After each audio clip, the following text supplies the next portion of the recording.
From Manila to the globe, this is World Newsfeed, bringing you the biggest stories shaping our times. Good morning, I'm Raine Musñgi. Let's dive into the headlines making a global impact.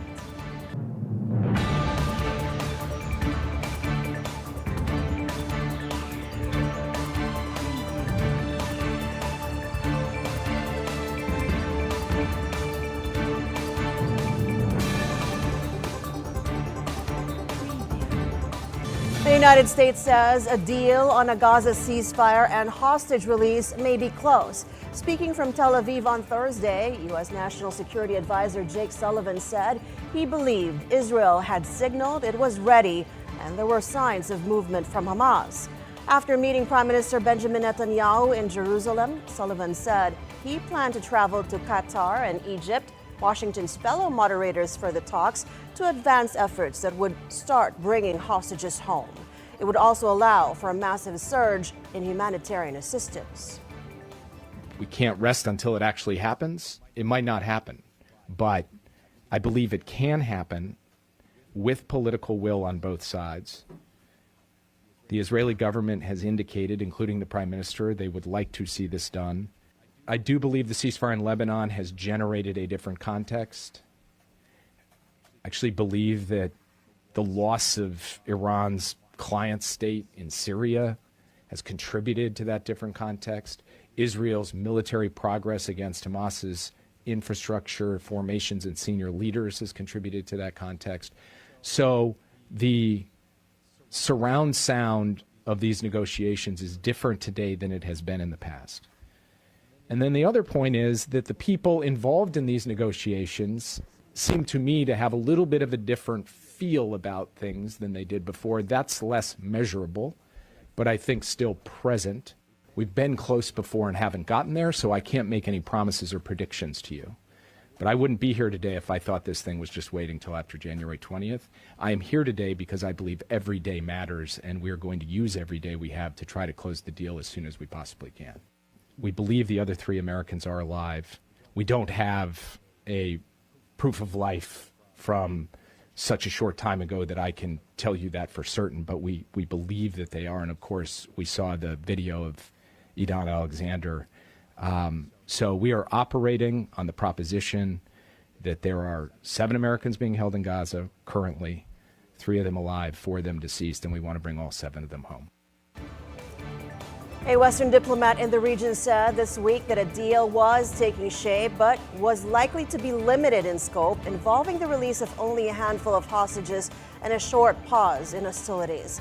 Such a truce, allowing for the release of at least some of the 100 hostages remaining in Gaza, would be only the second since the war began in October 2023.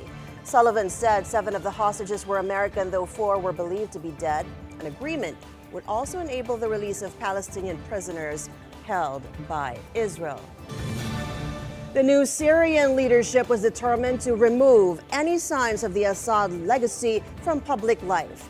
Now covered in ashes and empty bullet casings, the Grand Mausoleum of ousted Syrian President Bashar al-Assad's family in Qardaha stood in the eyes of rebels as a symbol of the injustice Syrians endured under their long rule. Civilians fired guns into the air, chanted slogans, and stomped on Hafez al-Assad's torch memorial as winds blew ashes about. The tomb of the elder Assad's wife was also burnt and destroyed. God willing, we will wipe all of Syria's streets clean of the Assad family and their injustices. We will become a civilized country without an image of anyone, no matter their status. The return of a modern country with no pictures of anyone, regardless of status. And the return of the Syrian flag, the unified flag, the revolution's beautiful flag, not the flag of terrorism that was inflicted upon the Syrian people, the regime's flag. That will end. Our country will flourish again, and we will rebuild it with our hands, the hands of the good Syrian people. We consider it one house. There will no longer be anything that belongs to Bashar, Assad or his family, not a picture or anything. We will try to run a campaign that involves all of the Syrian people to clean the streets. We will clean them ourselves. God willing, in a very short time we will amaze the world with what we will achieve in Syria. Well, the United States is working to get a U.S. citizen out of the country and bring him home. This according to U.S. Secretary of State Antony Blinken from Jordan, where he held meetings to discuss the political transition of Syria.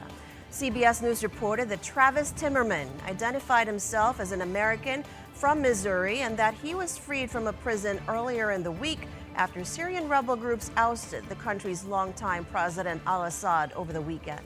Timmerman said he spent the last 7 months in a prison cell in Damascus, Syria.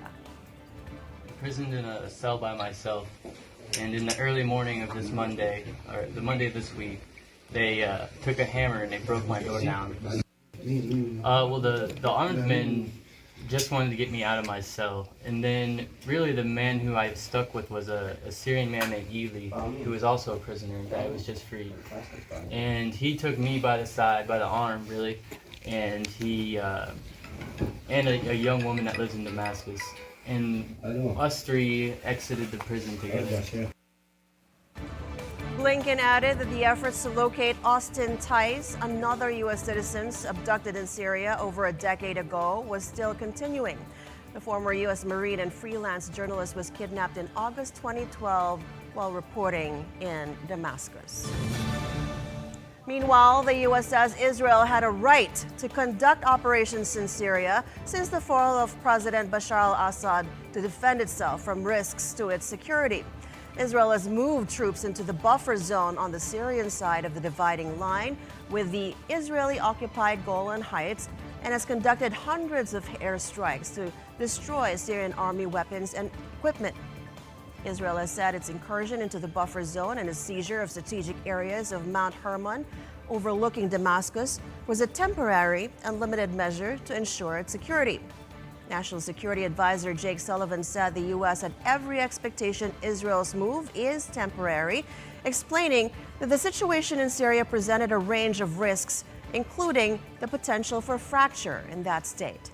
He added that power vacuums could give room for terrorist groups to grow and said the new power in Damascus could be hostile to neighbors, including Israel. What Israel saw was an immediate threat.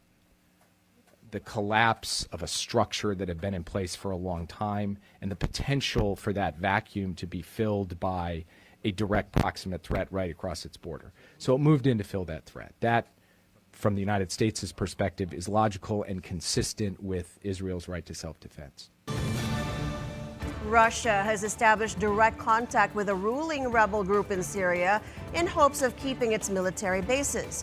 The Interfax news agency quoted the Russian Deputy Foreign Minister Mikhail Bogdanov as saying on Thursday that contacts with HTS, or Hayat Tahrir al-Sham, the most powerful force in the country after the overthrow of al-Assad, were proceeding in constructive fashion. He says Russia hoped to maintain a naval base in Tartus and the Khmeimim air base near the port city of Latakia to keep up efforts against international terrorism. Meanwhile, the NATO boss calls for much higher defense spending to counter Russia. NATO head Mark Rutte warned the U.S.-led transatlantic alliance that it was not ready for the threats it would face from Russia in the coming years.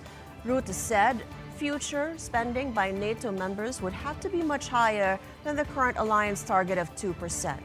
He called for a shift to a wartime mindset with much higher defense spending. Russia's economy is on a war footing. In 2025, the total military spending will be 7 to 8% of GDP, if not more.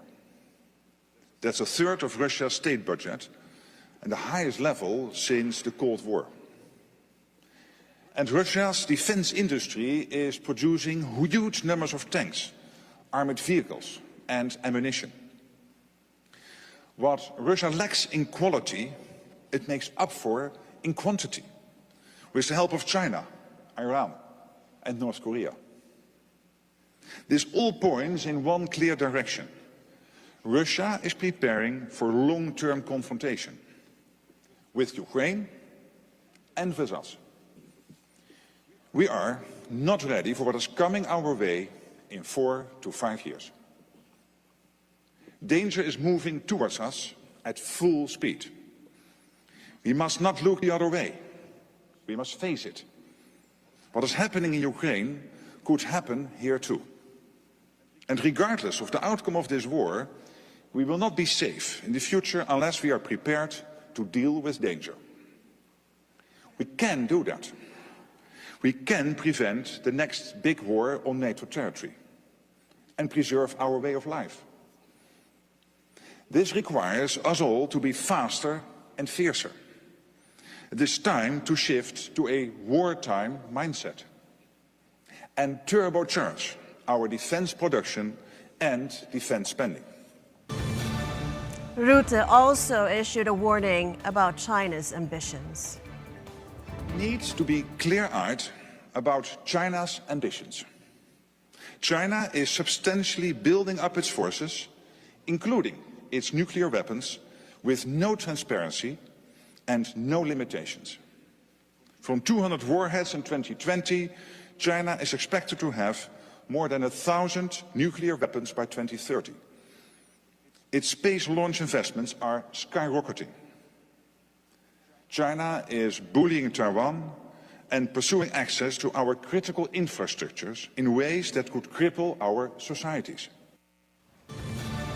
More on that when we come back, and we'll also hear from the Time Magazine's Person of the Year. Keep it here on BNC for your World Newsfeed.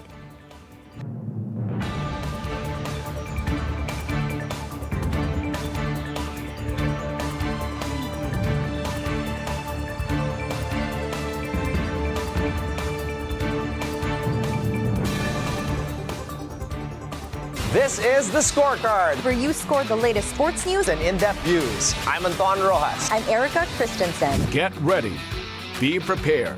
Get to the latest stories, updates, and reports about what's happening in the world of sports. Hosted by Anton Rojas, Erica Christensen. Where sports is our business and business is our sport. The Scorecard, 9:30 p.m. on BNC, the Bilyonaryo News Channel. Good morning, everyone! Wait for the call. Join Paulo Del Rosario Cannot wait to celebrate Christmas with all of you. and Asis Carrillo Choose joy, spread kindness, and pack your own sunshine. and Monique Tuzon.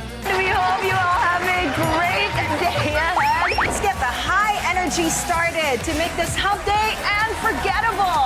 Only here on It's a Beautiful Day.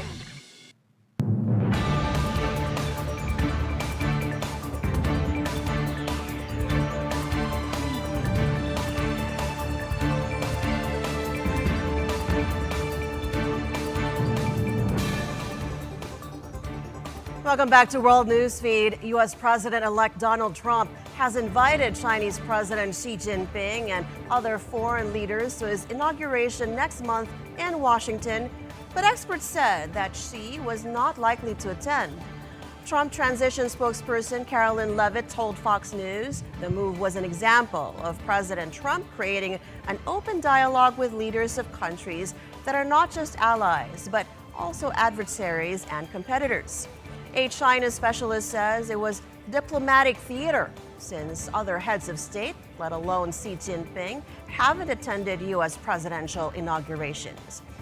The Kremlin separately on Thursday said that it had not received an invitation to attend the January 20th inauguration. Meanwhile, a Russian official held talks with Chinese President Xi on Thursday, during which they discussed the crises in Ukraine and Syria. The TASS state news agency reported that Russia's Security Council Deputy Chairman Dmitry Medvedev delivered to Xi a personal message from Russian President Vladimir Putin. Medvedev said Russia was ready for peace talks with Ukraine, but only if Kyiv understood the realities on the ground. Medvedev also said Trump's promise to put an end to the Ukraine crisis within 24 hours can be achieved if and when it cuts off military and financial support to Kyiv. If America decides to deal with the settlement of this crisis instead of feeding the gods of war, it will be able to do it. If the future American administration genuinely intends to engage in the settlement of this crisis, they can succeed. The reason is simple. Because the Kiev regime exists as long as it receives military and financial support from over the ocean and from several European countries. Well, the Biden administration announced another package of weapons aid for Ukraine. White House spokesperson John Kirby said on Thursday the U.S. would continue to provide additional packages for Ukraine without revealing the amount of contents of the package. His latest attempt to boost Kyiv in its battle to repel a Russian invasion force from the country, President Joe Biden last month lifted the U.S. ban on Ukraine using U.S.-supplied longer-range missiles for strikes deep inside Russia. That also today the president approved a new security assistance package for Ukraine that will provide them with additional air defense, artillery, drones, and armored vehicles. It's the 72nd such drawdown package announced by the United States, and as the president made clear, we're going to continue to provide additional packages right up to the end of this administration. French President Emmanuel Macron said it was up to Ukraine to decide what concessions it wanted to make for peace.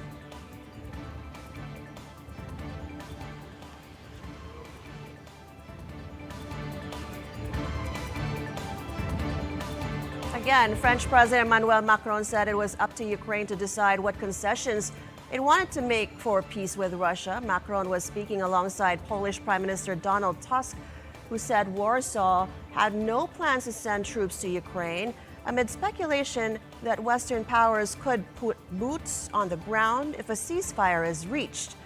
European powers are keen to demonstrate to Donald Trump, who will be inaugurated as U.S. president on January 20th, that they are willing to assume their share of the burden to end the almost 3-year war in Ukraine. Macron and Tusk also said European countries had to reinforce its defenses against Russian interference, referencing recent accusations against Moscow of manipulation of elections in Georgia, Moldova, and Romania.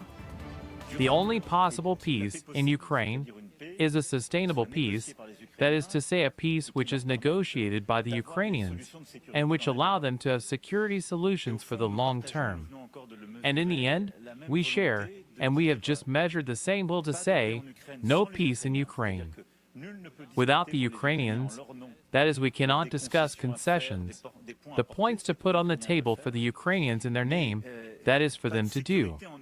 But there can be no security in Europe without Europeans. And that is the importance of the debates that we have and are ongoing. We will cooperate with France, and not only France, on a solution that will, above all, protect Europe and Ukraine from resuming the conflict if an agreement to a possible peace can be reached. We also spoke about the threat, which has appeared in many European countries. It was and is present in Poland and France, in such countries as Romania, that is the threat of Russian interference in our democratic processes, elections, or also other areas of life. And I thank for his full understanding. We have the same view. Poland and the Polish government will not tolerate in any way attempts to interfere in the presidential elections.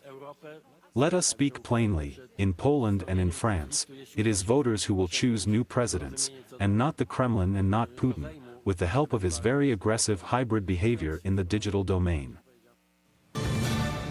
Well, French President Emmanuel Macron has postponed the nomination of a new prime minister until Friday morning. Macron said 2 days ago he wanted to name a new head of the French government within 48 hours. His office, the Élysée, said on Thursday the new team is due to replace the one led by Michel Barnier, who resigned last week.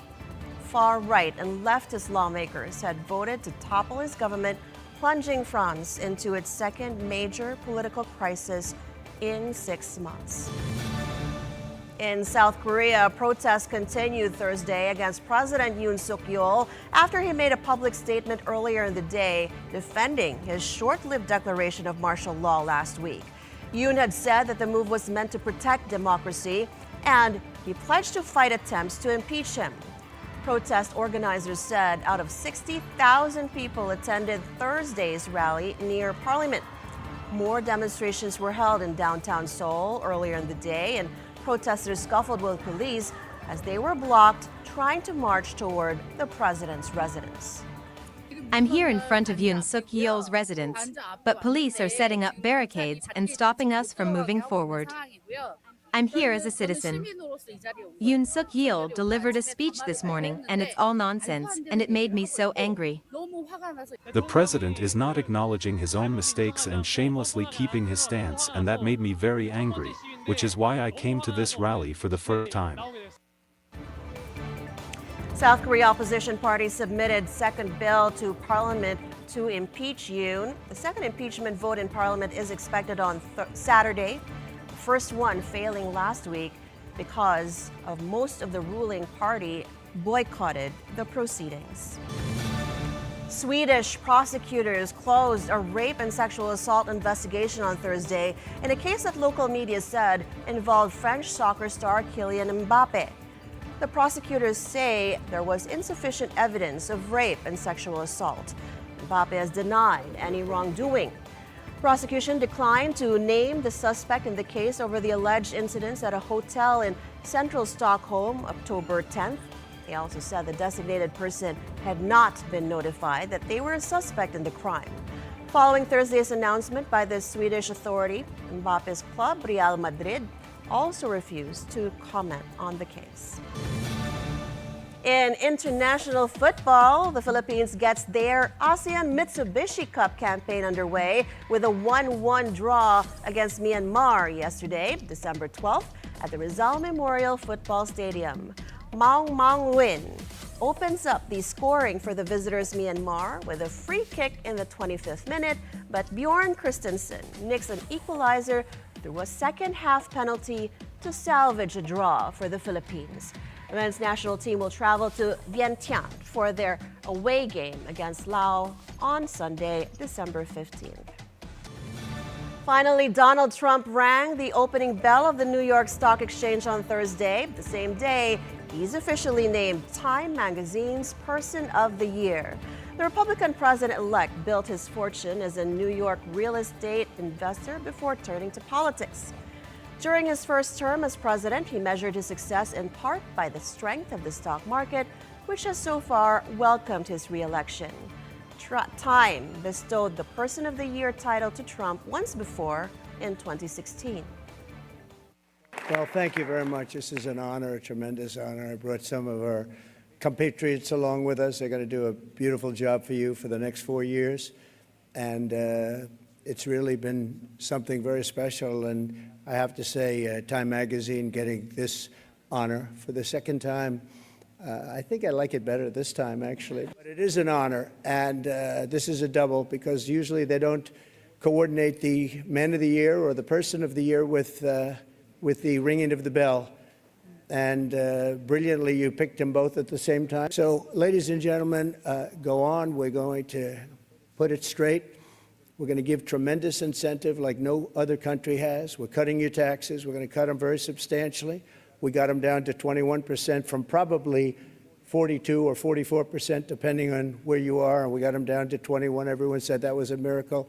Now we're getting them down to 15, but only if you make your product here. Otherwise, you pay 21, which is not bad. It's in the middle of the pack, but 15 brings you down to among the low. For those that are running the big companies, those great, big, beautiful companies, nobody's going to be leaving us. You're going to be coming back. You're going to be bringing it back to the United States. We are incentivizing everybody to come back to the United States. We want you back here. Car manufacturers, everybody. And we have one product that nobody has really to the extent that we do. It's called oil and gas. There is no country in the world that has more. We're number one. I brought it to number one during my first term in terms of production. We're going to be number one plus. We'll do numbers that nobody will really see before. And when that happens, prices are going to start coming down because people can't afford their groceries, and they're going to be affording their groceries very soon. Well, Time Magazine named Democratic President Joe Biden and Vice President Kamala Harris Person of the Year in 2020 after they defeated Trump. Pop star Taylor Swift received the title last year. And that's all for now. Thank you so much for joining us. Catch up with us again on Monday at 10 when we bring you the world in 30 minutes only on World Newsfeed. Follow the Money comes next. Keep it here on the Bilyonaryo News Channel, always on top.